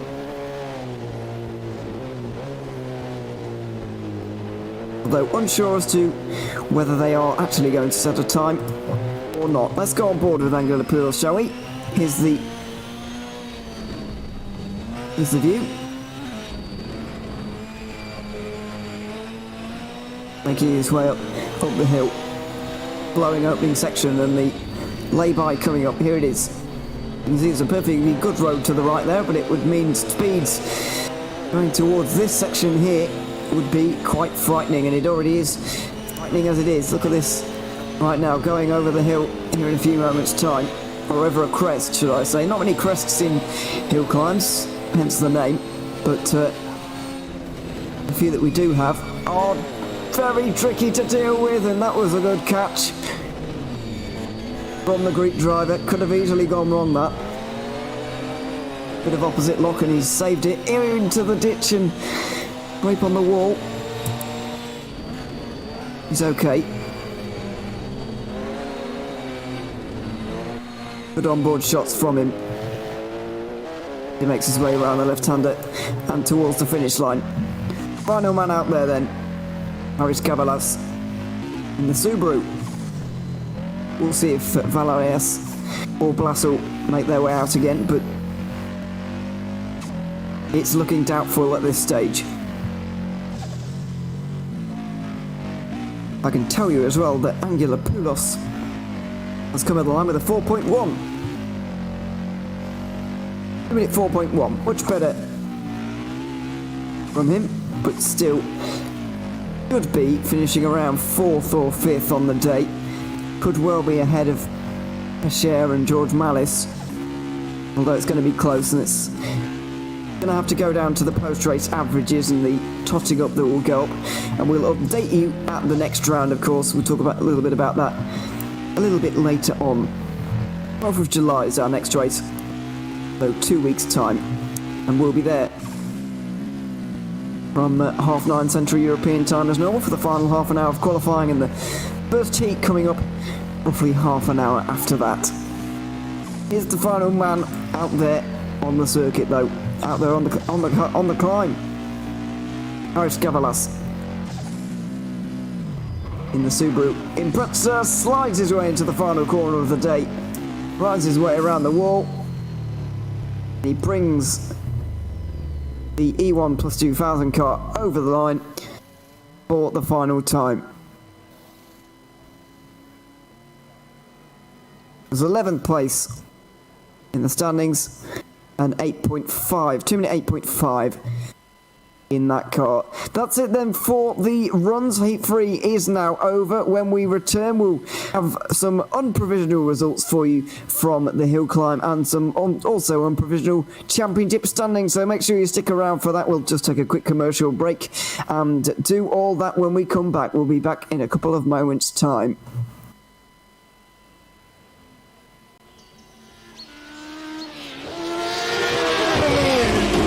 The Braga International 2021 Rampa da Falperra Hill Climb is presented by Viper Gaming by Patriot, Elite Gaming, ESTV, and Motorvision.tv.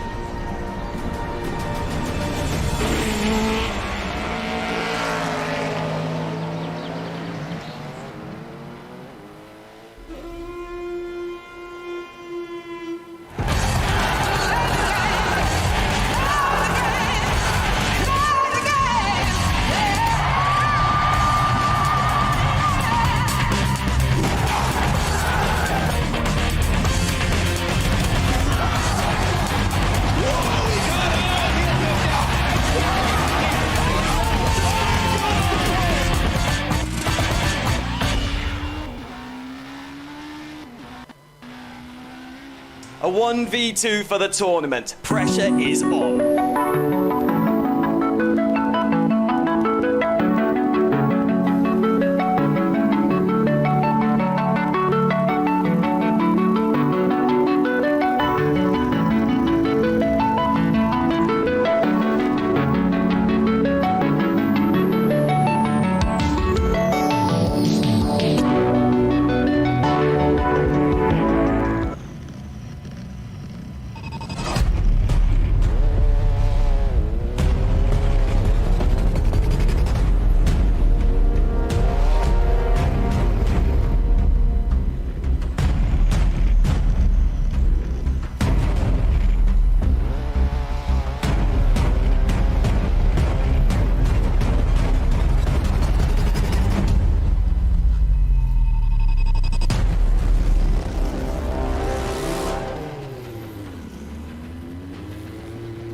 Racing for Green is here to help you carbon neutralize your racing. By planting new trees, Racing for Green offers to make your racing carbon neutral. We already have the calculations, contacts, infrastructure, deals and solutions ready for you to easily buy carbon neutral laps on any racetrack. It doesn't matter if you are a racing fan, team owner, driver, sponsor or partner. Anyone can buy CO2 neutral laps in the Racing for Green webshop and trade CO2 emissions for New Forest. Racing for Green.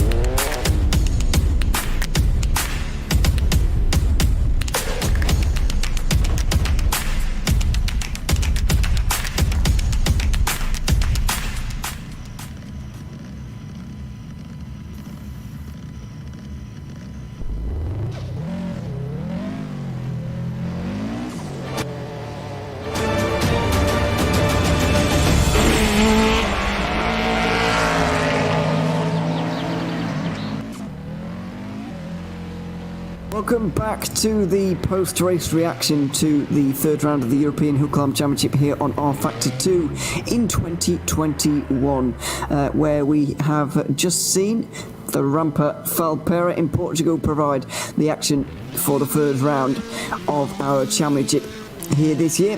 Sebastian Renat ended up winning overall because he's the only E2 SC SS 3000 car entered into today's race. He's going to take a 28-point championship lead over Ludovic Farut after this race, and we'll see in future events, whether hopefully there's more cars in that category and whether they can challenge Sebastian Runner and his championship lead. Moving on to some slightly closer categories, you'll be pleased to know. E1 plus 2000 was a good fight in the end between Tobias Bashadorf and Agius Andre. In the end, it was Bashadorf who gained 1.2 seconds in his first run, and he got another 1.5 in his second. Sorry, not 1.2, 3.2 in his first and 2.5 in his second. I'm not reading my numbers right, but you can decipher from that it was quite a lot. Over 5 seconds of a victory for Bashadorf, ahead of Andre, who comes in second. The number 111 of Antonius Paparinopoulos, who's going to come in third. And then behind that, I think Philotheo Arguru will be fourth and overtaking George Mallis in the championship to take third place in the Audi. But to more important matters up the front of that championship, Tobias Bashadorf is going to not only take that tied championship lead, which they had here today, or he had here today, into just him out there in the front. 7 points is going to be the margin in front of Agius Andre, who's going to try and bounce back in 2 weeks' time. In Group H Special, it was Vincent Tukula, very, very consistent throughout his 3 runs today. Just 0.2 of a second separating his fastest to slowest, and when you consider the course that we've had here today, that's very, very impressive indeed. He beats out Philippe Raab by 0.9 of a second overall. And Julien Delage and John Spider, who are going to be very, very close behind that. Because as I mentioned just before the outbreak, Julien Delage gained 1 second on Spider in his first run, but then lost a second in his second heat. So we're going to have to do the calculations in the intervening 2 weeks, I'm afraid, and tell you what happened in a couple of weeks' time. Because that's going to go down hundredths of a second, maybe thousandths of a second, to decide who comes third. Behind that, definitely in fifth, it's going to be Marcus Blassel, I'm pretty sure anyway, ahead of Leo Huart, who was just a few tenths behind him. In the championship, Vincent Tukula is going to take a second victory out of the 2 races he's done so far this season, so he can add the Rushberg and the Rampa Falperra to his list of achievements and move a little bit closer in this championship. Philippe Raab takes his second place of the season. That's 3 out of 3 second places. He'll be looking to go 1 better in a couple of weeks' time. 4 points is the championship margin. Raab leading Tukula. And depending on how it goes behind, Delage could be tied with Tukula in the championship, or indeed he could be 3 points behind, with John Spider either 5 or 8 points behind. Either way, the top guys in the championship are going to be separated by 14 points. The top 4 by 14 points, no matter what happens. It's going to be very, very exciting in Group H. See if anybody can challenge Tukula in the future. Finally, E1 2000 disappointed just a little bit today with Javi Rodriguez running away with it in front of David Tachev. 8.1 seconds, sorry, more than 8.1 seconds in the first run, 9.1 seconds in that first heat, and then a whopping 8 in the next. It was domination from the Spaniard today, and he extends his championship lead from 3 points up to, what's that going to be? Difficult maths, should have worked this out before. He's going to be on 68 points anyway, and David Tachev is going to be on 49. That's a 19-point gap. Bartolini is going to be 28 points behind. Hopefully he returns for the next race in 2 weeks' time, so that he can begin to eat into that one, and we get a good championship fight in E1 2000 as well. There are your race results and your championship standings. Don't forget to tune in next time to find out the proper race results and indeed the proper championship standings as well when we go racing again. Next time out on the 12th of July, we're racing in Spain. The Subida Internacional Alfito is going to be our venue. And I'm not entirely sure where in Spain that could be, but it could be anywhere, because mainly the hills in Spain are on the everywhere, so who knows where that's going to be. That's going to be round 4 of our 12 race championship, culminating right at the very end of November. Make sure you tune in for that one. That's going to be the next broadcast here for us at GTR 24/8. So thank you very much for your company here tonight. It's been a very good evening of hill climb racing here once again. Make sure you join us in a couple of weeks. Monday, 9:30 CET as always. But until then, it's goodbye for now.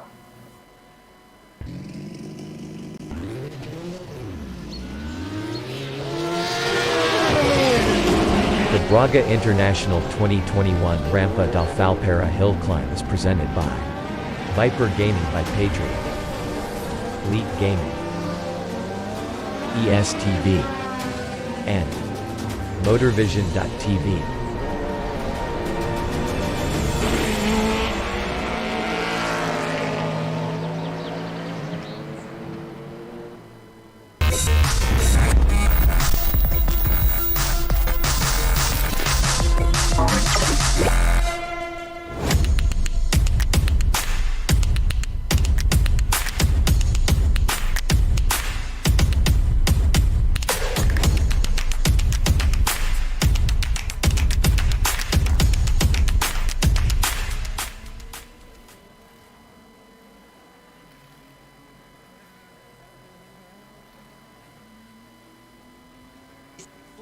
A 1v2 for the tournament. Pressure is on.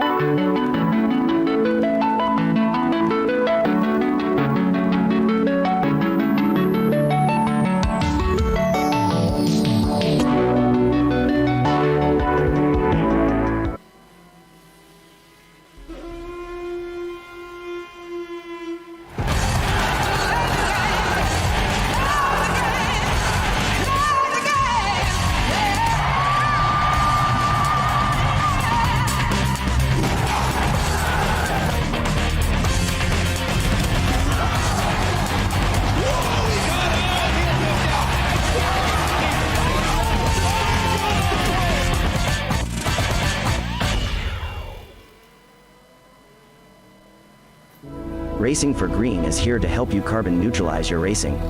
By planting new trees, Racing for Green offers to make your racing carbon neutral. We already have the calculations, contacts, infrastructure, deals and solutions ready for you to easily buy carbon neutral laps on any racetrack. It doesn't matter if you are a racing fan, team owner, driver, sponsor or partner. Anyone can buy CO2 neutral laps in the Racing for Green webshop and trade CO2 emissions for New Forest. Racing for Green.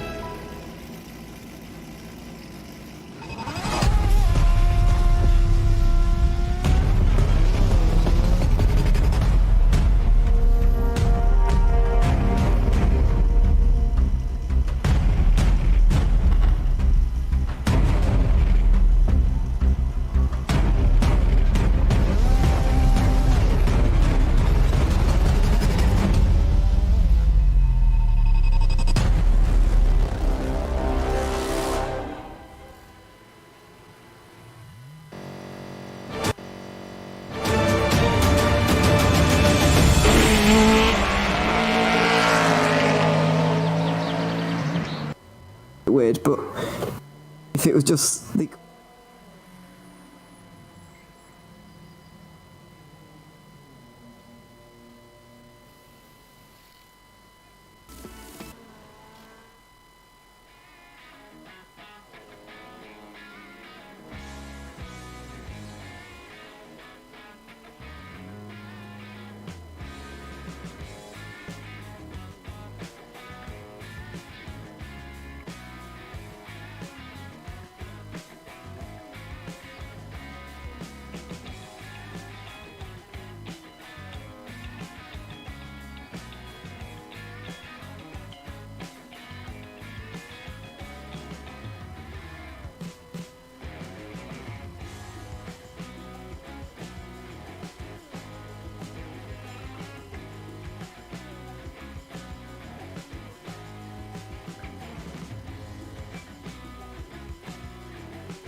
Braga International 2021 Rampa da Falperra hill climb is presented by Viper Gaming by Patriot, Elite Gaming, ESTV, and Motorvision.tv.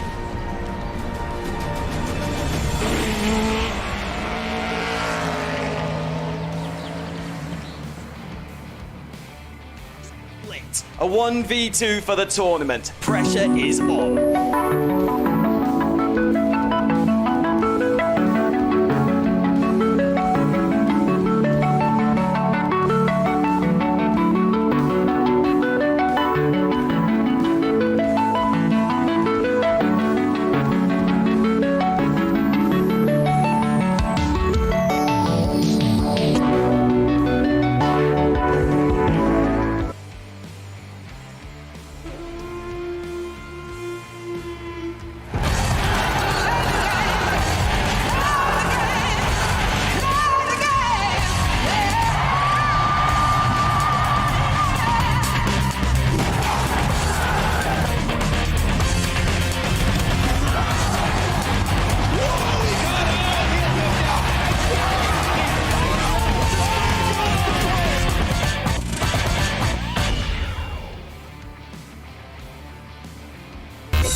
Racing for Green is here to help you carbon neutralize your racing. By planting new trees, Racing for Green offers to make your racing carbon neutral. We already have the calculations, contacts, infrastructure, deals and solutions ready for you to easily buy carbon neutral laps on any racetrack. It doesn't matter if you are a racing fan, team owner, driver, sponsor or partner. Anyone can buy CO2 neutral laps in the Racing for Green webshop and trade CO2 emissions for New Forest. Racing for Green.